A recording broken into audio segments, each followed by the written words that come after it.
ನಿಮ್ಮ ಜೀವನದಲ್ಲಿನ ಪ್ರತಿಯೊಂದು ಹಂತಗಳ ವಿಚಾರಗಳನ್ನು ಈ ಜ್ಯೋತಿಷ್ಯವನ್ನು ಕಲಿಯುವುದರ ಮೂಲಕ ಅತ್ಯಂತ ಸುಲಭವಾಗಿ ತಿಳಿಯಬಹುದಾಗಿದೆ.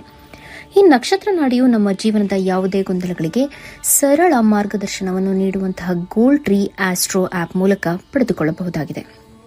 ಉದ್ಯೋಗ, ವೈವಾಹಿಕ ಜೀವನ, ಹಣಕಾಸಿನ ಪರಿಸ್ಥಿತಿ, ಆರೋಗ್ಯ, ಪ್ರಯಾಣ, ವಿದ್ಯಾಭ್ಯಾಸ, ಆಸ್ತಿ, ವ್ಯಾಜ್ಯ ಮುಂತಾದ ಎಲ್ಲಾ ರೀತಿಯ ವಿಚಾರಗಳನ್ನು ಅತ್ಯಾಧುನಿಕವಾಗಿ ಸಿದ್ಧಪಡಿಸಿರುವ ಆಪ್ ಮೂಲಕ ಸುಲಭವಾಗಿ ತಿಳಿದುಕೊಳ್ಳಬಹುದಾಗಿದೆ.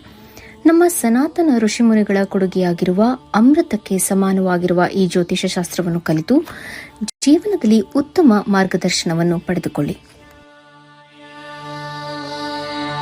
ಈ ತರಗತಿಗೆ ಇಂದೇ ನೋಂದಾಯಿಸಿ ಜೀವನದಲ್ಲಿ ಉತ್ತಮ ಬದಲಾವಣೆಗಳನ್ನು ಕಂಡುಕೊಳ್ಳಿರಿ. ಹೆಚ್ಚಿನ ಮಾಹಿತಿಗೆ ನಕ್ಷತ್ರ ನಾಡಿ ಸಂಸ್ಥೆಯನ್ನು ಸಂಪರ್ಕಿಸಿ. ಧನ್ಯವಾದಗಳು. ನಮಸ್ತೆ ವೀಕ್ಷಕರೇ, ನೀವು ನೋಡ್ತಾ ಇದ್ದೀರಾ ನಕ್ಷತ್ರ ನಾಡಿ ಜ್ಯೋತಿಷ್ಯ ವಿಶೇಷ ನೇರ ಪ್ರಸಾರ ಕಾರ್ಯಕ್ರಮಕ್ಕೆ ಸ್ವಾಗತ. ನಾನು ಪ್ರವೀಣಿ ದಾಸ್. ವೀಕ್ಷಕರೇ, ಇವತ್ತಿನ ಕಾರ್ಯಕ್ರಮದ ಮುಖಾಂತರವಾಗಿ ಒಂದಷ್ಟು ಮಾಹಿತಿಯನ್ನು ಗುರುಜಿಯವರು ನಮಗೆ ನೀಡ್ತಾ ಹೋಗ್ತಾರೆ. ಪ್ರತಿನಿತ್ಯವೂ ಕೂಡ ಒಂದೊಂದು ಹೊಸ ವಿಚಾರದ ಬಗ್ಗೆ ಒಂದಷ್ಟು ಮಾಹಿತಿಯನ್ನು ನಾವು ನಿಮಗೆ ನೀಡ್ತಾನೆ ಹೋಗ್ತಾ ಇದ್ದೇವೆ. ಹಾಗೆ ಇದು ನೇರ ಪ್ರಸಾರ ಕಾರ್ಯಕ್ರಮ. ಸೊ ಈ ಕಾರ್ಯಕ್ರಮದ ಮುಖಾಂತರವಾಗಿ ನಿಮ್ಮೆಲ್ಲ ಸಮಸ್ಯೆಗಳಿಗೆ ಪರಿಹಾರ ಮಾರ್ಗವನ್ನು ಗುರುಜಿಯವರು ತಿಳಿಸ್ತಾ ಹೋಗ್ತಾರೆ. ಸೊ ಈ ಒಂದು ಕಾರ್ಯಕ್ರಮದ ಮುಖಾಂತರವಾಗಿ ನಿಮ್ಮ ಸಮಸ್ಯೆಗಳಿಗೆ ಪರಿಹಾರ ಬೇಕು ಅನ್ನೋದಾದರೆ ನಿಮ್ಮ ಟಿವಿ ಸ್ಕ್ರೀನ್ ಮೇಲೆ ಕಾಣ್ತಾ ಇರುವಂಥ ನಂಬರ್ಗೆ ಕರೆ ಮಾಡಿ ಗುರುಗಳೊಟ್ಟಿಗೆ ನೇರವಾಗಿ ಮಾತಾಡಲಿಕ್ಕೆ ಅವಕಾಶವಿದೆ. ನೀವು ಮಾಡಬೇಕಾಗಿರೋದು ಇಷ್ಟೇ: ಹುಟ್ಟಿದ ದಿನಾಂಕ, ಹುಟ್ಟಿದ ಸಮಯ ಮತ್ತು ಹುಟ್ಟಿದ ಸ್ಥಳವನ್ನು ಕೊಡಬೇಕಾಗತ್ತೆ. ಹುಟ್ಟಿದ ದಿನಾಂಕ, ಸಮಯ ಗೊತ್ತಿಲ್ಲ ಅನ್ನೋವಂಥವ್ರು ನೇರವಾಗಿ ಪ್ರಶ್ನಾಶಾಸ್ತ್ರಕ್ಕೆ ಹೋಗಲಿಕ್ಕೆ ಅವಕಾಶವಿದೆ. 1ರಿಂದ 249 ಸಂಖ್ಯೆ ಒಳಗಡೆ ಒಂದು ಸಂಖ್ಯೆಯನ್ನು ನೀವು ಹೇಳಬೇಕಾಗತ್ತೆ ಅಂತ ಹೇಳ್ತಾ ಈ ಎಲ್ಲ ಮಾಹಿತಿಯನ್ನು ನೀಡಲಿಕ್ಕೆ ಇವತ್ತು ನಮ್ಮೊಟ್ಟಿಗೆ ಇದ್ದಾರೆ ಪಂಡಿತ್ ದಿನೇಶ್ ಗುರೂಜಿಯವರು. ಮೊದಲನೇದಾಗಿ ಗುರೂಜಿಯವ್ರನ್ನ ಕಾರ್ಯಕ್ರಮಕ್ಕೆ ಬರಮಾಡ್ಕೊಳ್ಳೋಣ. ಗುರುಗಳೇ ನಮಸ್ತೆ, ಕಾರ್ಯಕ್ರಮಕ್ಕೆ ಸ್ವಾಗತ. ಓಂ ಶ್ರೀ ಗುರುಭ್ಯೋ ನಮಃ. ಹರಿ ಓಂ. ಜ್ಞಾನಾನಂದಮಯಂ ದೇವಂ ನಿರ್ಮಲಸ್ಫಟಿಕಾಕೃತಿಂ ಆಧಾರಾಂ ಸರ್ವವಿದ್ಯಾನಾಂ ಹಯಗ್ರೀವಮುಪಾಸ್ಮಹೆ. ಓಂ ನಮೋ ಭಗವತೆ ವಾಸುದೇವಾಯ. ಓಂ ನಮೋ ನಾರಾಯಣಾಯ. ನಮಸ್ಕಾರ. ಇನ್ನು ವೀಕ್ಷಕರೇ, ನಿಮ್ಮ ಅಶ್ವವೇಗ ನ್ಯೂಸ್ಗೆ ಇಂದು ಮೊದಲ ವರ್ಷದ ವಾರ್ಷಿಕೋತ್ಸವದ ಸಂಭ್ರಮದ ಆಚರಣೆ ನಡೀತಾ ಇದೆ. ಯಶಸ್ವಿಯಾಗಿ 1 ವರ್ಷವನ್ನು ನಾವು ಪೂರೈಸಿದಂಥ ಹೆಮ್ಮೆ, ಹೆಗ್ಗಳಿಕೆ ನಮಗೆ ಸಲ್ಲುತ್ತೆ. ನಿಜವಾಗಿಯೂ ರಾಮಚಂದ್ರ ಆರ್ ಆನವೀರಿಯವರ ಸಾರಥ್ಯದಲ್ಲಿ 2024ರ ಏಪ್ರಿಲ್ 9ರಂದು ಸತ್ಯಾನ್ವೇಷಣೆಯ ಓಟ ಅನ್ನುವಂಥ ಧ್ಯೇಯದೊಂದಿಗೆ ಆರಂಭವಾಗಿದ್ದೇ ಅಶ್ವವೇಗ ನ್ಯೂಸ್. ಅಂದಿನಿಂದ ಇಂದಿನವರೆಗೂ ಕನ್ನಡಿಗರ ಮನೆಗಳಲ್ಲಿ ಅಚ್ಚೊತ್ತಿದೆ. ಇಂದು ಚೊಚ್ಚಲ ವರ್ಷದ ಸಂಭ್ರಮದಲ್ಲಿ ನಾವಿದ್ದೀವಿ. ನಾಡಿನ ಹಲವು ಗಣ್ಯರಿಂದ ಶುಭಾಶಯಗಳ ಮಹಾಪೂರವೇ ಹರಿದು ಬರ್ತಾ ಇದೆ. ನಮ್ಮನ್ನ ಹರಸಿದ ನಿಮಗೆ ಕೋಟಿ ಕೋಟಿ ಧನ್ಯವಾದಗಳು. ನಾಡಿನ ಸಮಸ್ತ ವೀಕ್ಷಕರಿಗೂ ನಮ್ಮ ಹೃತ್ಪೂರ್ವಕವಾದಂತಹ ಧನ್ಯವಾದಗಳು. ಹಾಗೆ ನಿಮ್ಮ ಆಶೀರ್ವಾದ, ಹಾರೈಕೆ ಸದಾ ನಮ್ಮ ವಾಹಿನಿಯ ಮೇಲೆ ಇರಲಿ. ಕೇಬಲ್ ಆಪರೇಟರ್ಗಳು, ಜಾಹೀರಾತುದಾರರಿಗೂ ಕೂಡ ಧನ್ಯವಾದಗಳನ್ನು ತಿಳಿಸ್ತಾ ಇದ್ದೀವಿ. ಸೊ ಸಮಸ್ತ ಅಶ್ವವೇಗ ವಾಹಿನಿಯವರಿಗೂ ಕೂಡ, ಅಂದರೆ ವೀಕ್ಷಕರಿಗೆ ನಮ್ಮ ಪರವಾಗಿ ಹೃತ್ಪೂರ್ವಕವಾದಂತಹ ಅಭಿನಂದನೆಗಳು ಹಾಗೂ ಧನ್ಯವಾದಗಳನ್ನು ಸಲ್ಲಿಸ್ತಾ ಇವತ್ತಿನ ಕಾರ್ಯಕ್ರಮವನ್ನು ನಾವು ಮುಂದುವರಿಸ್ತಾ ಇದ್ದೀವಿ. ಸೊ ಕಾರ್ಯಕ್ರಮದಲ್ಲಿ ಮೊದಲನೇ ಕರೆ ಸಿದ್ಧವಾಗಿದೆ, ನೋಡೋಣ. ಹಲೋ, ನಮಸ್ತೆ. ನಮಸ್ತೆ ಮೇಡಮ್. ಯಾವರಿಂದ ಕಾಲ್ ಮಾಡ್ತಿದ್ದೀರಾ ಸರ್? ಯಾರ ಬಗ್ಗೆ ಕೇಳಬೇಕಾಗಿತ್ತು? ಮಂಡ್ಯದಿಂದ ಕಾಲ್ ಮಾಡ್ತಾ ಇದ್ದೀನಿ. ನಮ್ಮ ಬಗ್ಗೆನೇ ಕೇಳಬೇಕಿತ್ತು. ಓಕೆ, ಹುಟ್ಟಿದ ದಿನಾಂಕ, ಸಮಯ ಹೇಳಿ. ಪ್ರಶ್ನೆಶಾಸ್ತ್ರ ಹೋಗ್ತೇನೆ. 1ರಿಂದ 249 ಒಳಗಡೆ ಒಂದು ಸಂಖ್ಯೆ ಹೇಳಿ. 98. ಓಕೆ, ಏನು ವಿಚಾರದ ಬಗ್ಗೆ ಕೇಳಬೇಕಾಗಿತ್ತು? ಮ್ಯಾಮ್, ನಾವು ಕೆಲಸ ಹುಡುಕ್ತಾ ಇದ್ದೀವಿ, ಏನಾದ್ರು ಚಿಕ್ಕ ಮುಂದೆ ಸಿಗ್ಬೋದಾ ಅಂತ. ಓಕೆ, ಗುರುಜಿ ಒಟ್ಟಿಗೆ ಮಾತಾಡಿ. ನಮಸ್ತೆ ಗುರುಜಿ. 98 ಕೆಲಸ ಹುಡುಕ್ತಾ ಇದ್ದೀನಿ. 98 95 98 ಗುರುಜಿ. 98. ಓಕೆ, ಜಾಬ್ ಹುಡುಕ್ತಾ ಇದ್ದೀರಾ? ಯಾವ ಥರ ಜಾಬು? ಪ್ರೈವೇಟ್ ಜಾಬಾ, ಗೌರ್ಮೆಂಟ್ ಜಾಬಾ? Private job Guruji. ಕೇತು ದಶೆಯಲ್ಲಿ ಪ್ರಶ್ನೆ ಕೇಳಿದ್ದೀರಾ. ಭುಕ್ತಿ ರಾಹು 10 ಮತ್ತು 7 ಬಂದಿದೆ. ಭುಕ್ತಿಯಲ್ಲೂ ಕೂಡ 10, 7 ಬಂದಿದೆ. ಸದ್ಯದಲ್ಲೇ ಸಿಗುತ್ತೆ, ಶೀಘ್ರವಾಗಿ ಸಿಗುತ್ತೆ, ಟೆನ್ಷನ್ ಮಾಡ್ಕೊಳ್ಳೋಂಥ ಅವಶ್ಯಕತೆ ಇಲ್ಲ. 2025 ಆಗಸ್ಟ್ವರೆಗೂ ಬುಧ ಕಾಂಬಿನೇಷನ್ ಇರ್ತಕ್ಕಂಥದ್ದು. ಅದರಲ್ಲಿ 4ನೇ ತಾರೀಕು ಮೇ ಒಳಗಡೆ ರಾಹು ನಂತರ ಗುರು. ಸೊ ಈ ಮೇ ಎಂಡ್ ಒಳಗಡೆ ನಿಮ್ಗೆ ಆಫರ್ ಸಿಗುತ್ತೆ. ಬಟ್ ಸ್ಯಾಲ್ರಿ ವೈಸ್ ನೀವು ಡಿಸಿಷನ್ ತೊಗೊಳ್ಬೇಕಾಗತ್ತೆ. ಖಂಡಿತ ಆಗುತ್ತೆ. 10ನೇ ಮನೆ ಇಲ್ಲಿ ಕಾಂಬಿನೇಷನಲ್ಲಿ ಗುರು ಬಂದಿರೋದ್ರಿಂದ ಒಂದು ಅರ್ಶಿಣದ ಕೊಂಬನ್ನು ತೇಯ್ದು ನಾಳೆಯಿಂದ, ಅಂದರೆ ಗುರುವಾರದಿಂದ ಹಣೆಗೆ ಹಚ್ಕೊಳ್ಳಿ. ಖಂಡಿತ ಶೀಘ್ರವಾಗಿ ಒಳ್ಳೆಯದಾಗತ್ತೆ. Good luck. ಓಕೆ ಸರ್, ಕರೆ ಮಾಡಿದ್ದಕ್ಕಾಗಿ ಧನ್ಯವಾದಗಳು. ವೀಕ್ಷಕರೇ, ನೀವು ಕೂಡ ಕರೆಗಳನ್ನು ಮಾಡಬಹುದು, ಗುರುಜಿಯೊಟ್ಟಿಗೆ ನೇರವಾಗಿ ಮಾತಾಡಬಹುದು. ನಿಮ್ಮ ಕರೆಗಳಿಗೆ ಮೊದಲ ಆದ್ಯತೆಯನ್ನು ಇವತ್ತಿನ ನೇರ ಪ್ರಸಾರ ಕಾರ್ಯಕ್ರಮದಲ್ಲಿ ಗುರುಜಿಯವರು ನೀಡ್ತಾ ಇದ್ದಾರೆ. ಕರೆ ಮಾಡಿದಾಗ ಹುಟ್ಟಿದ ದಿನಾಂಕ, ಸಮಯವನ್ನು ಕೊಡಬೇಕಾಗುತ್ತೆ. ಹುಟ್ಟಿದ ದಿನಾಂಕ, ಸಮಯ ಗೊತ್ತಿಲ್ಲ ಅನ್ನೋಂಥವ್ರು ನೇರವಾಗಿ ಪ್ರಶ್ನಾಶಾಸ್ತ್ರಕ್ಕೆ ಹೋಗಲಿಕ್ಕೆ ಅವಕಾಶವಿದೆ. 1ರಿಂದ 249 ಸಂಖ್ಯೆ ಒಳಗಡೆ ಒಂದು ಸಂಖ್ಯೆಯನ್ನು ನೀವು ಹೇಳಬೇಕಾಗತ್ತೆ. ಇನ್ನು ಜ್ಯೋತಿಷ್ಯವನ್ನು ನಾವು ಕೂಡ ಕಲ್ತ್ಕೊಳ್ಬೇಕು, ಜ್ಯೋತಿಷ್ಯದ ಬಗ್ಗೆ ಮಾಹಿತಿಯನ್ನು ಪಡ್ಕೊಳ್ಬೇಕು, ನಮ್ಮ ಭವಿಷ್ಯ ಹೇಗಿದೆ ಅನ್ನೋದನ್ನು ನಾವು ತಿಳ್ಕೊಳ್ಬೇಕು, ಅಥವಾ ಯಾವ ಫೀಲ್ಡ್ಗೆ ಹೋದರೆ ನಾವು ಸಕ್ಸಸ್ನ ಕಾಣಬಹುದು, ಇದ್ರ ಬಗ್ಗೆ ನಮಗೂ ಕೂಡ ತಿಳುವಳಿಕೆ ಬೇಕು ಅನ್ನೋಂಥವ್ರಿಗೆ ಗುರೂಜಿಯವರು ಜ್ಯೋತಿಷ್ಯ ತರಗತಿಗಳನ್ನು ಅಂದರೆ ಆನ್ಲೈನ್ ಕ್ಲಾಸಸ್ನ ಅವರು ಕಂಡಕ್ಟ್ ಮಾಡ್ತಾ ಇದ್ದಾರೆ. 106 ಬ್ಯಾಚ್ಗಳನ್ನ ಸಕ್ಸಸ್ಫುಲ್ ಆಗಿ ಕಂಪ್ಲೀಟ್ ಮಾಡಿದ್ದಾರೆ. 107ನೇ ಬ್ಯಾಚ್ ಕೂಡ ಈಗ ಇನ್ನೇನು ಶುರು ಆಗ್ತಾ ಇದೆ ಮೇ ತಿಂಗಳಲ್ಲಿ. ಸೊ ಇದರ ಕುರಿತಾಗಿ ಹೆಚ್ಚಿನ ಮಾಹಿತಿ ಬೇಕು, ಜೊತೆಲೇನು ಅಂತ ಹೇಳಿದ್ರೆ ನಿಮ್ಮ ಹೆಸರನ್ನು ನೋಂದಾಯಿಸ್ಕೊಳ್ಬೇಕು ಅನ್ನೋದಾದರೆ ನಿಮ್ಮ ಟಿವಿ ಸ್ಕ್ರೀನ್ ಮೇಲೆ ಕಾಣ್ತಾ ಇರುವಂಥ ನಂಬರ್ಗೆ ಕರೆ ಮಾಡಿ ನಿಮ್ಮ ಹೆಸರನ್ನು ನೋಂದಾಯಿಸ್ಕೊಳ್ಳಿ, ಹೆಚ್ಚಿನ ಮಾಹಿತಿಯನ್ನು ನೀವು ಪಡ್ಕೊಳ್ಬಹುದಾಗಿದೆ. ಎಸ್, ಇನ್ನೊಂದು ಕರೆ ಸಿದ್ಧವಾಗಿದೆ, ನೋಡೋಣ. ಹಲೋ, ನಮಸ್ತೆ. ನಮಸ್ತೆ. ಯಾವರಿಂದ ಕಾಲ್ ಮಾಡ್ತಿದ್ದೀರಾ? ಮೇಡಮ್, ಬೆಂಗಳೂರಿಂದ ಮಾತಾಡ್ತಿರೋದು. ಓಕೆ, ಯಾರ ಬಗ್ಗೆ? 29/9/1964 ಬೆಳಿಗ್ಗೆ 8:35. ಓಕೆ, ಯಾವ ಊರಲ್ಲಿ? ಫೈನಾನ್ಷಿಯಲ್ ಸ್ಟೇಟಸ್ ಬಗ್ಗೆ ಗೊತ್ತಾಗುತ್ತೆ. ಓಕೆ, ಯಾವ ಊರಲ್ಲಿ ಹುಟ್ಟಿರೋದು? ಬೆಂಗಳೂರಲ್ಲಿ. ಓಕೆ, ಬೆಂಗಳೂರು. ಓಕೆ, ಟೈಮಿಂಗ್ ಇನ್ನೊಂದ್ಸಲಿ ಹೇಳಿ. 8:35 ಬೆಳಿಗ್ಗೆ. ಓಕೆ, 8:35 ಬೆಳಗ್ಗೆ. ಏನು ವಿಚಾರದ ಬಗ್ಗೆ ಕೇಳಬೇಕಿತ್ತು ಅಂದ್ರೆ? ಫೈನಾನ್ಷಿಯಲ್ ಗ್ರೋತ್ ಬಗ್ಗೆ. ಓಕೆ, ಗುರುಜಿ ಒಟ್ಟಿಗೆ ಮಾತಾಡಿ. ನಮಸ್ಕಾರ. ನಮಸ್ಕಾರ. ಸದ್ಯಕ್ಕೆ ಈಗ ಶುಕ್ರದಶ ನಡೀತಾ ಇದೆ. 2024 ಅಕ್ಟೋಬರ್, ಲಾಸ್ಟ್ ಇಯರ್ ಅಕ್ಟೋಬರಿಂದ ಶುರುವಾಯಿತು. 20 ವರ್ಷದ ಕಾಲ ಶುಕ್ರದಶ ನಡೀತಾ ಇರುತ್ತೆ. ಫೈನಾನ್ಷಿಯಲ್ ಸ್ಟೇಟಸಲ್ಲಿ ನಿಮಗೆ ಇನ್ಕಮ್ಮು ಬರ್ತಾ ಇರುತ್ತೆ, ಟೆನ್ಷನ್ ತೊಗೊಳಂಗಿಲ್ಲ. ಬಟ್ ಆದರೆ ರೆಂಟಲ್ ಇನ್ಕಮ್ ಏನಾದಿದ್ದರೆ ಒಳ್ಳೆಯದು, ಕೃಷಿಯಿಂದ ಏನಾದ್ರು ಬರ್ತಕ್ಕಂಥದ್ದು ಒಳ್ಳೆಯದು, ಫಾರ್ಮಿಂಗಿಂದ ಬರ್ತಕ್ಕಂಥದ್ದು ಒಳ್ಳೆಯದು. ಅಥವಾ ನೀವೇ ಇಷ್ಟು ಏಜ್ ಆದರೂ ಕೂಡ ಏನಾದ್ರು ಒಂದು ಟೀಚಿಂಗ್ ಮಾಡ್ತೀನಿ, ಟೀಚಿಂಗ್ ಫೀಲ್ಡು, ಟ್ರೈನಿಂಗ್ ಫೀಲ್ಡಲ್ಲಿ ಬರ್ತಕ್ಕಂಥದ್ದು ಖಂಡಿತ ನಿರಂತರವಾಗಿ ಬರುತ್ತೆ. ಆದರೆ ಬ್ಯಾಂಕಲ್ಲಿರ್ತಕ್ಕಂಥ ಒಂದು ಬ್ಯಾಲೆನ್ಸ್ ಅಂತ ಏನಿರ್ತೀವಿ ಅದನ್ನು ನಾವು ಹಿಂದಿನ ಒಂದು ದಶದಲ್ಲಿ ನೋಡ್ತೀವಿ. ಕೇತು ದಶದಲ್ಲಿ ಆ 2ನೇ ಮನೆ ಬ್ಯಾಂಕ್ ಕಾಂಬಿನೇಷನ್ ಇತ್ತು, ಅದೀಗ ಸ್ವಲ್ಪ ಬ್ಯಾಂಕ್ ಕಾಂಬಿನೇಷನ್ ಇಲ್ಲ. 11, 9, 2 ಬಂದಿದೆ, ಮತ್ತು 4, 5 ಬಂದಿದೆ. ಆ ಕಾಂಬಿನೇಷನ್ ನಾವು ತೊಗೊಳ್ಬೇಕಾದ್ರೆ ಜಾಬ್, ಬಿಸ್ನೆಸ್, ಫಿನಾನ್ಸಲ್ಲಿ ಈಗ ನಿಮ್ಮ ಒಂದು 11ನೇ ಮನೆ ನಿರಂತರವಾಗಿ ಸಣ್ಣದಾಗಿ ಬರ್ತಾ ಇರುತ್ತೆ. ಬಟ್ ಮುಂಚೆ ಥರ ಈ 2, 6, 7, 9, 10 ಆ ರೀತಿ ಇಲ್ಲ. ಯಾಕೆಂದರೆ ಇದರಿಂದ ನಾವು ಇದನ್ನು ನೋಡ್ತೀವಿ, ಇದರಿಂದ ಇದನ್ನು ನೋಡ್ತೀವಿ. ಎರಡನ್ನೂ ಕಾಂಬಿನೇಷನ್ ನಾವು ನಕ್ಷತ್ರ ಟು ನಕ್ಷತ್ರ ಡೌನ್ಲೋಡೆಡ್, ಸಬ್ಲಾಟ್ ಟು ಸಬ್ಲಾಟ್ ಡೌನ್ಲೋಡೆಡ್ ನಾವು ನೋಡ್ತೀವಿ. ಆ ಡೌನ್ಲೋಡ್ ಕಾಂಬಿನೇಷನಲ್ಲಿ ನೆಕ್ಸ್ಟು 2ಇಂದ ಬಂದು 11 ಬಂದಿದೆ, ಸ್ವಲ್ಪ ಕೆಳ ಇಳಿದಿದೆ. ನಿಮಗೆ ಕೇತು ದಶೆಯಲ್ಲಿ ಬಂದಿರತಕ್ಕಂಥ ಅಪಾರವಾಗಿರ್ತಕ್ಕಂಥ ಸಂಪತ್ತು ಶುಕ್ರದಶೆಯಲ್ಲಿ ಎಕ್ಸ್ಪೆಕ್ಟ್ ಮಾಡೋಕ್ಕಾಗೋದೇ ಇಲ್ಲ. ತುಂಬ ಜನ ಹೇಳ್ತಾರೆ ಶುಕ್ರದಶ ಹಂಗೆ ಹಿಂಗೆ ಅಂತ. ಸ್ವಲ್ಪ ಈ ಕಾಂಪೌಂಡ್ರಿಗೆ ತಲೆ ಕೆಟ್ಟಿರುತ್ತೆ. ಶುಕ್ರದಶ ಅಂದ ತಕ್ಷಣ ದುಡ್ಡು, ಇಲ್ಲಿ ಕೇತು ದಶ ಇವ್ರಿಗೆ ದುಡ್ಡು ಕೊಡ್ತಾ ಇದೆ, ಶುಕ್ರದಶ ದುಡ್ಡು ಕೊಡ್ತಾ ಇಲ್ಲ. ಇದಕ್ಕೆ ಸುಮ್ಮನೆ ಆ ಕಿವಿಯಲ್ಲಿ ಶುಕ್ರ ಅಂತ ಕೇಳಿದ ತಕ್ಷಣವೇ ಓಕೆ ನಮಗೆ ಸಿಕ್ಕಾಪಟ್ಟೆ ಹಣ ಬರುತ್ತೆ, ಆಗಲ್ಲ. ಶುಕ್ರ ಯಾವ ಮನೇಲಿ ಕೂತಿದ್ದಾನೆ, ಯಾವ ನಕ್ಷತ್ರ, ಯಾವ ಸಬ್ಲಾಡ್, ಆ ಕಾಂಬಿನೇಷನಲ್ಲಿ ನಾವು ನೋಡಿದಾಗ ತಿಳಿಯುತ್ತೆ ಅಧಿಕವಾಗಿರ್ತಕ್ಕಂಥ ಹಣನ ಕಮ್ಮಿ ಹಣನ ಅಂತ. ಎಷ್ಟೋ ಜನರ ಜಾತಕದಲ್ಲಿ ಕೇತು ಭಾಳಷ್ಟು ಹಣವನ್ನು ಕೊಟ್ಟು ಶುಕ್ರದಲ್ಲಿ ಕಮ್ಮಿ ಮಾಡಿರ್ತಕ್ಕಂಥದ್ದು ಭಾಳಷ್ಟು ಜಾತಕಗಳು ನಾನು ನೋಡಿದ್ದೀನಿ. ಅದಕ್ಕೆ ಮೂಲ ಕಾರಣ ಕೇತು ಕೂತಿರ್ತಕ್ಕಂಥ ಸ್ಥಾನ, ಅದರ ನಕ್ಷತ್ರ ಮತ್ತು ಉಪನಕ್ಷತ್ರ, ಶುಕ್ರ ಕೂತಿರ್ತಕ್ಕಂಥ ಸ್ಥಾನ, ಅದರ ನಕ್ಷತ್ರ ಮತ್ತು ಉಪನಕ್ಷತ್ರಗಳು. ಆ ಬಲವನ್ನು ನಾವು ನೋಡಿ ಹೇಳಬೇಕು. ಜ್ಯೋತಿಷ್ಯ ಶಾಸ್ತ್ರದಲ್ಲಿ ಗ್ರಹಗಳ ಬಲವನ್ನು ನಾವು ನೋಡಿ ಒಂದು ಫಲವನ್ನು ಹೇಳಬೇಕೇ ಹೊರತು ಗ್ರಹದ ಮೇಲೆ ಹೇಳ್ತಕ್ಕಂಥದ್ದು ತಪ್ಪು. ಪರಾಶರ ಯಾರ್ಯಾರು ಕಲ್ತಿದ್ದೀರಾ, ಯಾರ್ಯಾರು ಪರಾಶರ ರೀತಿಯಲ್ಲಿ ನೀವು ಕಲ್ತಿರ್ತೀರ. ಕೇತು ಅಂದಿದ ತಕ್ಷಣ ಅದು ಮೋಕ್ಷಕಾರಕ, ಅದು ಹಣ ಕೊಡೋದಿಲ್ಲ, ದೈವಕಾರಕ ಏನೂ ಇಲ್ಲ. ಇವರು ಕೇತು ಮುಗಿಸ್ಕೊಂಬಂದಿದ್ದಾರೆ, ಎಲ್ಲೂ ಹಿಮಾಲಯಕ್ಕೆ ಹೋಗಿಲ್ಲ, ಮತ್ತು ದುಡ್ಡು ಯಾವಾಗ ಮಾಡ್ತೀನಿ ಅಂತ ಬಂದಿದೆ. ಆ ಥರ ಅಲ್ಲ. ಕೇತು ಹಣವನ್ನು ಕೊಟ್ಟರೆ ಒಂದು ರೀತಿ ಆಧ್ಯಾತ್ಮಿಕ ರೀತಿಯಲ್ಲಿ ಅಥವಾ ಒಂದು ಒಳ್ಳೆಯ ರೀತಿಯಲ್ಲಿ ಸಂಪಾದನೆ ಮಾಡ್ತಕ್ಕಂಥದ್ದು ಮಾತ್ರ ಅಲ್ಲಿ ಬರುತ್ತೆ ಹೊರತು ಕೇತು ಬಂದಿದ ತಕ್ಷಣ ಆಧ್ಯಾತ್ಮಿಕ ಕಾಡಿಗೆ ಹೋಗ್ತಕ್ಕಂಥದ್ದು, ಹಿಮಾಲಯ ಹೋಗ್ತಕ್ಕಂಥದ್ದು ಯಾವುದೂ ಇಲ್ಲ. ಮುಂದಿನ ಕರೆಗೋಣ. ಎಸ್, ಕಾರ್ಯಕ್ರಮಕ್ಕೆ ಕರೆ ಮಾಡಿದ್ದಕ್ಕಾಗಿ ಧನ್ಯವಾದಗಳು. ಇನ್ನೊಂದು ಕರೆ ಇದೆ. ಹಲೋ, ನಮಸ್ತೆ. ನಮಸ್ತೆ. ಯಾರ ಬಗ್ಗೆ ಕೇಳಬೇಕಾಗಿತ್ತು ಸರ್? ಮೇಡಮ್, ಒಂದು ನಾವು ಇಲ್ಲಿ ಗದಗಿನ ಮಾತಾಡೋದು. ಸೈಟ್ ಖರೀದಿ ಮಾಡಿದ್ವಿ ಮೇಡಮ್, 2 ತಿಂಗಳು ಕೊಟ್ಟು ಅಮೌಂಟ್ ಅಡ್ವಾನ್ಸ್ ಕೊಟ್ಟಿದ್ದೇವೆ. ಓಕೆ, ಪ್ರಶ್ನಾಶಾಸ್ತ್ರಕ್ಕೆ ಹೋಗ್ರಿ. ಆಗಿದ್ರೆ 1ರಿಂದ 249 ಒಳಗಡೆ ಒಂದು ಸಂಖ್ಯೆ ಹೇಳಿ. 66. ಎಷ್ಟು? 66. 56. 66. ಓಕೆ, ಈಗ ಗುರುಜಿ ಒಟ್ಟಿಗೆ ಮಾತಾಡಿ. ನಮಸ್ಕಾರ. ನಮಸ್ತೆ ಗುರುಜಿ. ಈಗ ಇದನ್ನು ಸಾಲ ಅಂತ ನಾವು ತೊಗೊಂಡಾಗ 6ನೇ ಕಸ್ಪ್ ಅಂತ ತೊಗೊಳ್ತೀವಿ. 6ನೇ ಒಂದು ಕಸ್ಪ್ ನೋಡಿದಾಗ ಅಲ್ಲಿ ಕೇತು ರೆಟ್ರೋಗ್ರೇಡ್ ಬಂದಿದೆ ಮತ್ತು 3ನೇ ಮನೆ ಎಜುಕೇಷನ್ ನಾವು ತೊಗೊಳ್ತಕ್ಕಂಥದ್ದು. ನಾವು ಜಾಬ್ಗೆ ಹೋಗಬೇಕು. ಜಾಬಲ್ಲಿ 3ನೇ ಮನೆ ಮತ್ತು ಅಂಡರ್ಗ್ರೌಂಡಲ್ಲಿ 2, 6, 7, 8, 9 ಕಾಂಬಿನೇಷನ್ ಇದೆ. ಹಣಕಾಸು ವಿಚಾರದಲ್ಲಿ ನೀವು ಕೊಟ್ಟಿರೋದು ಅವ್ರ ಪ್ರಶ್ನೆ ಏನು, ಯಾರಿಗೂ ದುಡ್ಡು ಕೊಟ್ಟಿದ್ದು ವಾಪಸ್ ಬರಬೇಕು ಅಂತನಾ ಅಲ್ವಾ? Okay, right. ನಿಧಾನವಾಗಿ ಸ್ವಲ್ಪವೇ ಬರುತ್ತೆ. ಇನ್ಸ್ಟಾಲ್ಮೆಂಟು ಒಂದೇ ಸತಿ ಬರೋಕ್ಕೆ 2ನೇ ಮನೆ ಬೇಕು. ಆ 2ನೇ ಮನೆ ಇಲ್ಲ ಅಂದಾಗ ಏನಾಗುತ್ತೆ, ಅಲ್ಲಿ 3ನೇ ಮನೆ ಸಣ್ಣದಾಗಿ ಬರುತ್ತೆ, ಚಿಕ್ಕದಾಗಿ ಬರುತ್ತೆ. ನೀವು ಹೋಗಿ ಬಂದು ಕಲೆಕ್ಟ್ ಮಾಡಿ ನಿಧಾನಗತಿಲಿ ತೊಗೊಳ್ತೀರಿ. 9 ಅಂದರೆ ಸ್ಪೀಡ್ ಇಲ್ಲ, ಯಾಕಂದರೆ 10ನೇ ಮನೆಗೆ ವ್ಯಯಭಾವ ಆಗಿರ್ತಕ್ಕಂಥ 9.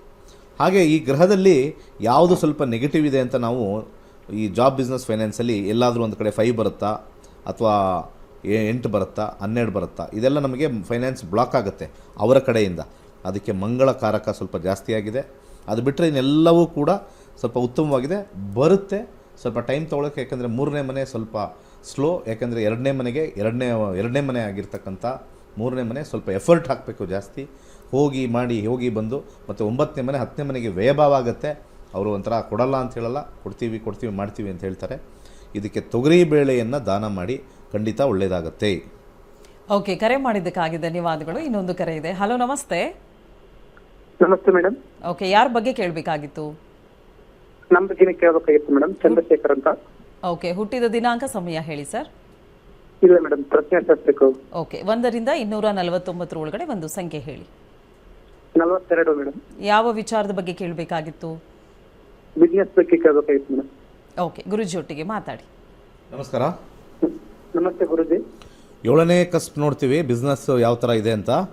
10 ಮತ್ತು 12 ವ್ಯಾಪಾರ ಚೆನ್ನಾಗಾಗುತ್ತೆ ಅಥವಾ ಅದಕ್ಕೆ ಒಂದು ಹೆಸರಿದೆ, ಆದರೆ ನಿಮಗೆ ಲಾಭಾಂಶ ಬರೋದಿಲ್ಲ. ಯಾಕೆಂದರೆ ಆ ಕೊನೆಯಲ್ಲಿ 12 ಅಂತ ಬಂದಾಗ ಮತ್ತು 8 ಅಂತ ಬಂದಾಗ ಲಾಭಾಂಶ ತೀರಾ ಕಮ್ಮಿ. ಅಂಡರ್ಗ್ರೌಂಡಲ್ಲಿ 7, 11 ಗ್ರೀನಲ್ಲಿದೆ. 10 ನಿಮಗೆ ನೋಡೋಕ್ಕೆ ಚೆನ್ನಾಗಿದ್ದರೂ ಕೂಡ ಎಂಡಲ್ಲಿ ನಿಮಗೆ ಕೈಯಲ್ಲಿ ಕಾಸು ಉಳಿದೇ ಇರತಕ್ಕಂಥ ಬಿಸ್ನೆಸ್ಸು. ಕೇಳಿ, ಲೈನಲ್ಲಿಲ್ವಾ? ಓಕೆ, ಈ 12ನೇ ಮನೆ ಗುರು ಆಗಿರೋದ್ರಿಂದ ಇಲ್ಲಿ ಕಡಲೆಕಾಳಿಗೆ ದಾನ ಮಾಡಿ. ಹಾಗೆ ಸೂರ್ಯ 10ನೇ ಮನೆ ಬಂದಿರೋದ್ರಿಂದ 7ನೇ ಕಸ್ಪಲ್ಲಿ ಕೇತುವಿನ ಒಂದು ಇದರಲ್ಲಿ 12 ಮುಖದ ರುದ್ರಾಕ್ಷಿ ಅಥವಾ ಒಂದು ರೂಬಿನ ಬಲಗೈ ಉಂಗುರದ ಬೆರಳಿಗೆ ಧರಿಸಿ, ಖಂಡಿತ ಒಳ್ಳೆಯದಾಗುತ್ತೆ. ಬಟ್ ಗುರು 12ನೇ ಮನೆಯಿರೋದ್ರಿಂದ ಸ್ವಲ್ಪ ಕಮ್ಮಿ ಮಾಡ್ಕೋಬೇಕು. ಸಾಧ್ಯವಾದಷ್ಟು ಆಗಲ್ಲ ಅಂದರೆ ಬಿಟ್ಬಿಡಿ. ಯಾಕೆಂದರೆ ಇಲ್ಲಿ ಕಸ್ಪಲ್ಲಿ ಇಲ್ಲ ಅಂತಂದರೆ ದಶಾದಲ್ಲಿ ಎಷ್ಟೇ ಬಂದರೂ ಆಗಲ್ಲ. ಕಸ್ಪಲ್ಲಿ ಇಲ್ಲ ಅಂದರೆ ಆಗಲ್ಲ. ಶುಕ್ರ ಕೇತು 2025 ಆಗಸ್ಟ್ವರೆಗೂ ಇದೆ. ಆಮೇಲೆ ಶುಕ್ರ ಬರ್ತಾನೆ. ಶುಕ್ರನ ಕಾಂಬಿನೇಷನ್ನು ಟೋಟಲ್ ಲಾಸ್ ಮಾಡಿಬಿಡ್ತಾನೆ. ಯಾಕೆಂದರೆ ಇಲ್ಲಿ 12 ಇದ್ದರೂ ಕೂಡ ಇಲ್ಲಿ ಟೋಟಲ್ ಲಾಸು. ಯಾಕೆಂದರೆ ನಾವು ರೀಡ್ ಮಾಡಬೇಕಾದ್ರೆ ಇಲ್ಲಿಂದ ಇಲ್ಲಿ ಹೋಗ್ತೀವಿ, ಇಲ್ಲಿಂದ ಇಲ್ಲಿ ಹೋಗ್ತೀವಿ. ಇಲ್ಲಿ ಚೆನ್ನಾಗಿಲ್ಲ ಅಂದರೂ ಕೂಡ ಸುಮ್ಮನೆ ಏನೋ ಒಂದು ಸ್ವಲ್ಪ ಉಳಿಯುತ್ತಷ್ಟೇ. ಇಲ್ಲಿ ಸ್ವಲ್ಪ ಜೋರಾಗಿ ಬಂದರೂ ಕೂಡ ಜೋರಾಗಿ ಖರ್ಚು. ಇಲ್ಲಿ ಏನೂ ಬರೋದಲ್ಲ, ಅಲ್ಲಿ ಏನೋ ಒಂದು ಸ್ವಲ್ಪ ನಮ್ಮ ಮನೆಯಲ್ಲಿರೋದು ಒಂದು ಸ್ವಲ್ಪ ಉಳಿಸ್ಕೋಬೇಕು. ಸೊ 12ನೇ ಮನೆ ಸ್ವಲ್ಪ ನೆಗೆಟಿವ್ ಕಾಂಬಿನೇಷನ್ನು, ಅದು ಗುರುವಿಂದ ಬಂದಿರತಕ್ಕಂಥದ್ದು. ಆ 12 ಕನೆಕ್ಟಿವಿಟಿ ಗುರುವಿಗಿದೆ. ಆ ಗುರುವಿನ ಕಾಂಬಿನೇಷನಲ್ಲಿ ನಾವು ನೋಡ್ಬೋದು. ಆ ಗುರುನೇ ಇಲ್ಲಿ ನೆಗೆಟಿವಿಟಿ ತರ್ತಕ್ಕಂಥದ್ದು 6 ಸತಿ. ಸೊ ಕಡಲೆಕಾಳನ್ನು ದಾನ ಮಾಡಿ, ಸ್ವಲ್ಪ ಇನ್ವೆಸ್ಟ್ಮೆಂಟ್ ಇಲ್ಲದೆ ಇರ್ತಕ್ಕಂಥದ್ದು ಮಾಡಿ, ರಿಯಲ್ ಎಸ್ಟೇಟ್ ಮಾಡಿ, ಕನ್ಸಲ್ಟೆನ್ಸಿ ಮಾಡಿ, ಹಣ ಹಾಕದೇ ಇರ್ತಕ್ಕಂಥದ್ದು ಮಾಡಿ. ಒಳ್ಳೆಯದಾಗಲಿ. ಓಕೆ, ಕರೆ ಮಾಡಿದ್ದಕ್ಕಾಗಿ ಧನ್ಯವಾದಗಳು. ಇನ್ನೊಂದು ಕರೆ ಇದೆ. ಹಲೋ, ನಮಸ್ತೆ. ನಮಸ್ತೆ ಮೇಡಮ್. ಯಾರ ಬಗ್ಗೆ ಕೇಳಬೇಕಾಗಿತ್ತು ಸರ್? ನಮ್ಮ ಬಗ್ಗೆ ಕೇಳಬೇಕು. ಹುಟ್ಟಿದ ದಿನಾಂಕ, ಸಮಯ ಹೇಳಿ. ದಿನಾಂಕ ಡೇಟ್ ಆಫ್ ಬರ್ತ್ ಗೊತ್ತೈತೆ, ಸಮಯ ಗೊತ್ತಿಲ್ಲ. ಹಾಗಿದ್ರೆ 1ರಿಂದ 249 ಒಳಗಡೆ ಒಂದು ಸಂಖ್ಯೆ ಹೇಳಿ. 65. ಓಕೆ, ಯಾವ ವಿಚಾರದ ಬಗ್ಗೆ ಕೇಳಬೇಕಿತ್ತು? ಆರೋಗ್ಯರೇ ಒಂದು ಸ್ವಲ್ಪ ಕೆಲಸದ್ರಿ.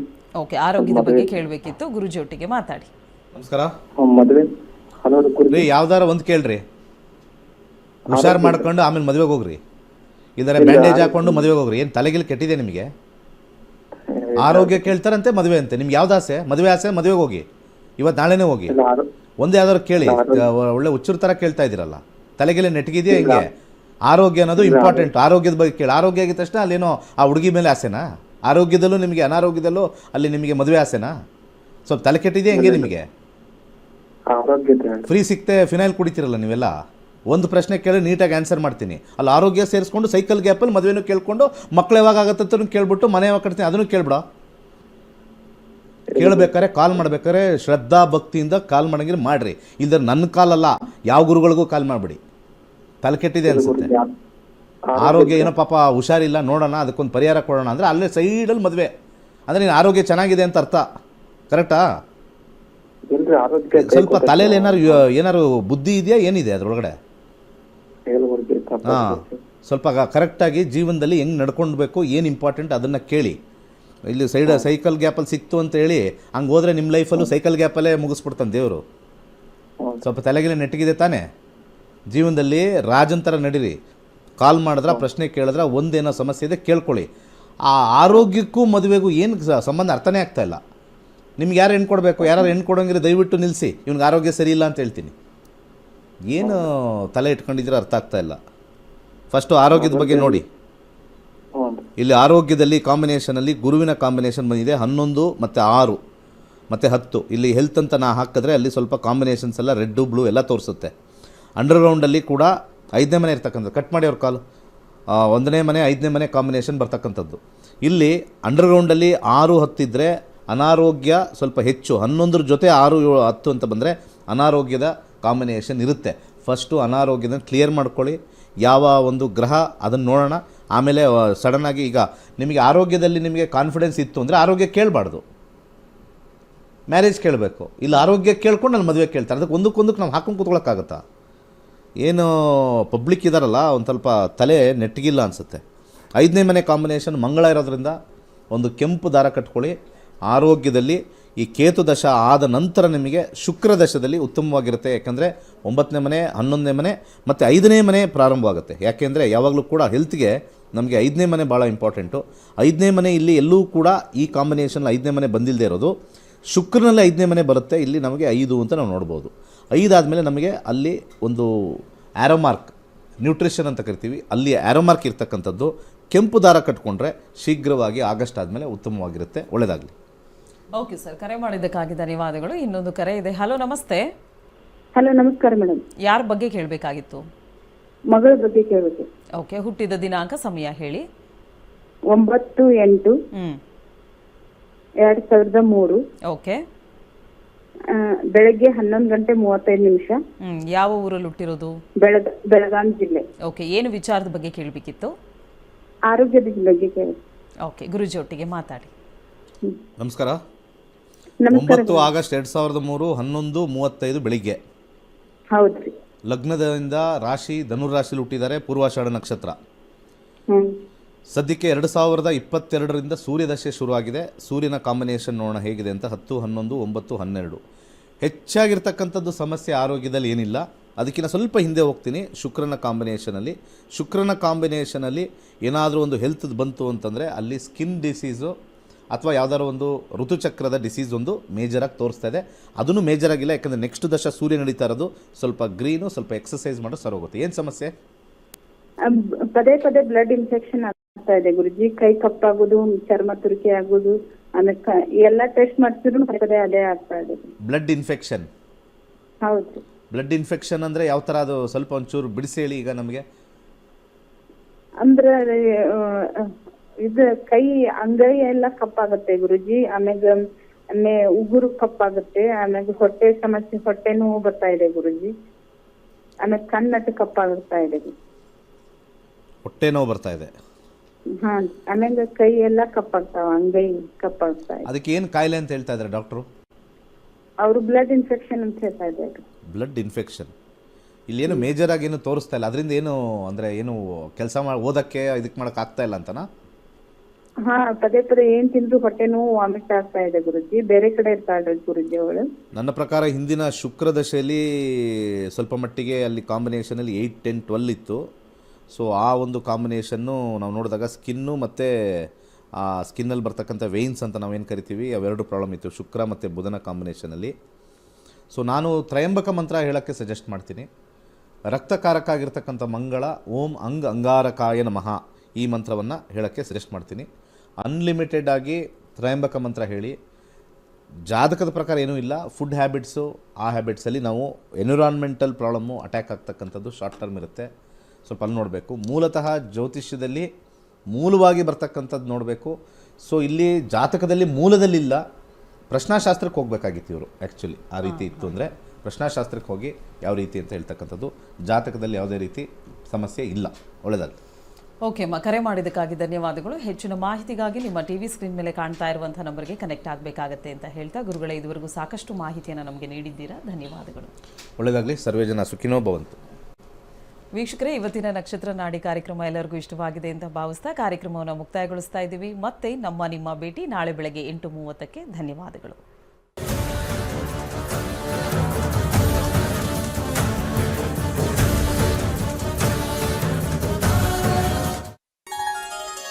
ಕೈಲಾಶ್ ಯಂತ್ರವು ಅತ್ಯಂತ ಪ್ರಾಚೀನವಾದ ಶಕ್ತಿಶಾಲಿಯಾದ ಯಂತ್ರವಾಗಿದೆ. ಸರಿಸುಮಾರು 800ರಿಂದ 1000 ವರ್ಷಗಳ ಹಿಂದೆ ಹಲವಾರು ಸಂಯೋಗಗಳಿಂದ ರಚಿಸಲ್ಪಟ್ಟಿರುವ ಯಂತ್ರವೇ ಈ ಕೈಲಾಶ್ ಯಂತ್ರ. ಇಂಟರ್ನೆಟ್ ಅಲ್ಲಿ ಗೂಗಲ್ ಅಲ್ಲಿ ಹುಡುಕಿದ್ರೆ ಕೈಲಾಶ್ ಯಂತ್ರದ ಹಿಂದೆಲ್ಲ ಹುಡುಕಿದ್ರೆ ನಿಮಗೆ ಖಂಡಿತ ಸಿಗುತ್ತೆ. 800ರಿಂದ 1000 ವರ್ಷಗಳ ಹಿಂದೆ ಒಂದು ಹಲವಾರು ಕಾಂಬಿನೇಷನ್ಸ್ ನ ಮಿಕ್ಸ್ ಮಾಡಿರ್ತಕ್ಕಂಥ ವಿಶೇಷವಾಗಿರ್ತಕ್ಕಂಥ ಒಂದು ಯಂತ್ರವೇ ಕೈಲಾಶ್ ಯಂತ್ರ. ಈ ಯಂತ್ರದ ವಿಶೇಷತೆ ಬಹಳಷ್ಟಿದೆ. ಇದರ ಮಧ್ಯದಲ್ಲಿ ಕೋರ್ ಅಂತ ನಾವೇನ್ ಕರಿತೀವಿ, ಇದು ಚೈನೀಸ್ ನ್ಯೂಮರಾಲಜಿ ಬರ್ತಕ್ಕಂಥ ಲೋಶೋ ಗ್ರಿಡ್. ಹಾಗೆ ಇದು ಸುತ್ತ ಇರತಕ್ಕಂಥದ್ದು ವಿಶೇಷವಾಗಿರ್ತಕ್ಕಂಥ 12 ಪ್ರಾಣಿಗಳು. ಅದು ಚೀನಿ ಪ್ರಾಣಿಗಳು, ಅನಿಮಲ್ ಸ್ಪಿರಿಟ್ಸ್ ಅಂತ ಹೇಳಿ ಕೆಲವರು ಮಾಡ್ತಾರೆ. ಅದ್ರ ಸುತ್ತ ಔಟರ್ ಲೇಯರ್ ಇರತಕ್ಕಂಥ ವಿಶೇಷವಾಗಿರ್ತಕ್ಕಂಥ ಮಂತ್ರ. ಅದಾದ್ಮೇಲೆ 4ರಲ್ಲಿ ದಿಗ್ಬಂಧ ಆಗಿರ್ತಕ್ಕಂಥದ್ದು. ಒಂದು ಓಮಿಂದ ದಿಗ್ಬಂಧ ಆಗಿದೆ, ಇನ್ನೊಂದು ಸ್ವಸ್ತಿಕಿಂದ ದಿಗ್ಬಂಧನ ಆಗಿದೆ, ಒಂದು ಶಿವನ ಒಂದು ಅಂಶ ಆಗಿರ್ತಕ್ಕಂಥ ಫೋಟೋ ಇಂದ ದಿಗ್ಬಂಧನ ಆಗಿದೆ, ಕೊನೆಯಲ್ಲಿ ಒಂದು ತ್ರಿಶಕ್ತಿ ಇರತಕ್ಕಂಥ ತ್ರಿಶೂಲದಿಂದ ದಿಗ್ಬಂಧನ ಆಗಿರ್ತಕ್ಕಂಥದ್ದು. ಈ ಒಂದು ಯಂತ್ರ ನೆಮ್ಮದಿ, ಹಣಕಾಸು ವಿಚಾರ ಮತ್ತೆ ಆರೋಗ್ಯಕ್ಕೆ ಶಕ್ತಿಶಾಲಿಯಾಗಿರ್ತಕ್ಕಂಥ ಒಂದು ಯಂತ್ರ. ಸೊ ಅನೇಕ ಕಡೆಯಲ್ಲಿ ನಿಮಗೆ ಇದ್ರದ್ದು ಕಬ್ನಾಮಿಕ್ಸ್ ಕಮ್ಮಿ ರೇಟ್ ಅಲ್ಲೂ ಸಿಗುತ್ತೆ, ಹಾಗೆ ಬರೀ ಕಾಪರ್ ಸಿಗುತ್ತೆ, ಬರೀ ಬ್ರಾಸ್ ಸಿಗುತ್ತೆ. ನಮ್ಮಲ್ಲಿ ವಿಶೇಷವಾಗಿರ್ತಕ್ಕಂಥ ಬ್ರಾಸ್ ಅಲ್ಲಿ ಮಾಡಿರ್ತಕ್ಕಂಥ ವಿಶೇಷವಾಗಿರ್ತಕ್ಕಂಥ ಕೈಲಾಶ್ ಯಂತ್ರ ಪ್ರಾಣ ಪ್ರತಿಷ್ಠೆ ಮಾಡಿ ನಿಮಗೆ ತಲುಪಿಸ್ತಕ್ಕಂಥದ್ದು. ಮತ್ತೆ ಅದರದ್ದು ಗೇಜು ಬಹಳ ಇಂಪಾರ್ಟೆಂಟ್ ಆಗಿರುತ್ತೆ. ಯಾಕಂದ್ರೆ ನಮ್ಮ ಕೈಲಾಶ್ ಯಂತ್ರ ನಮ್ಮಲ್ಲಿ ಸಿಗ್ತಕ್ಕಂಥದ್ದು ಗೇಜ್ ದಪ್ಪ ಇರುತ್ತೆ. ದಪ್ಪ ಇದ್ದಷ್ಟು ಕೂಡ ಯಂತ್ರ ಬಲಿಷ್ಠವಾಗಿರುತ್ತೆ, ಯಂತ್ರದ ಒಂದು ಕಾರ್ಯ ಬಲಿಷ್ಠವಾಗಿರುತ್ತೆ. ಬೇರೆ ಕಡೆ ಎಲ್ಲ ತೆಳು ಇರುತ್ತೆ. ಅದು ಸೇಲ್ಸ್ ಕಾನ್ಸೆಪ್ಟ್ ಅಲ್ಲಿ ಮಾಡಿದ್ರು ಕೂಡ, ನಾವಾಗ್ಲಿ ಅವರಾಗ್ಲಿ ಮಾಡಿದ್ರು ಕೂಡ, ನಾವು ಒಂದು ಪ್ರಮಾಣದಲ್ಲಿ ಮಾಡ್ತಕ್ಕಂಥ ಒಂದು ವಿಚಾರ. ಸೊ ಅದನ್ನ ದೇವರ ಮನೆಯಲ್ಲಿ ಅಥವಾ ದೇವರ ಜಗಲಿಲಿ ಯಾವುದೇ ದಿಕ್ಕಲ್ಲಿ ಇಟ್ಟು ಕೆಂಪು ಹೂವಿನಲ್ಲಿ ಪೂಜೆ ಮಾಡ್ತಕ್ಕಂಥದ್ದು. ಆ ಕೆಂಪು ಹೂವಿನಿಂದ ಕೆಳಗಡೆ ಕೊಟ್ಟಿರ್ತಕ್ಕಂಥ ಮಂತ್ರ ಓಂ ಕ್ಲೀಂ ಹರ್ ವೀರಾಯ ಭೂಶಂಕರ ಲಕ್ಷ್ಮೀ ಕುರುಕುರು ಸ್ವಾಹ ಎನ್ನುವ ವಿಶೇಷವಾಗಿರ್ತಕ್ಕಂಥ ಮಂತ್ರನ ಸೋಮವಾರ 108 ಸತಿ ಪಠನೆ ಮಾಡಬಹುದು. ಆಸಕ್ತಿ ಇರೋರು, ಸಮಯ ಇರೋರು ಪ್ರತಿನಿತ್ಯ ಆ ಯಂತ್ರದ ಮುಂದೆ ಪಠನೆ ಮಾಡಿದ್ರೆ ನಾವು ಹೇಳಬೇಕಾಗಿಲ್ಲ, ನಿಮ್ಮ ಎಕ್ಸ್ಪೀರಿಯನ್ಸ್ ನೀವೇ ಹಾಕ್ತೀರಾ. ಈ ಯಂತ್ರವನ್ನು ವಿಶೇಷವಾಗಿ ಹಿತ್ತಾಳೆಯಿಂದ ರಚಿಸಿ ಪ್ರಾಣ ಪ್ರತಿಷ್ಠೆ ನಂತರ ತಲುಪಿಸಲಾಗುತ್ತದೆ. ಕೈಲಾಶ್ ಯಂತ್ರಕ್ಕಾಗಿ ನಮ್ಮ ನಕ್ಷತ್ರ ನಾಡಿಯನ್ನು ಸಂಪರ್ಕಿಸಿ. ಧನ್ಯವಾದಗಳು.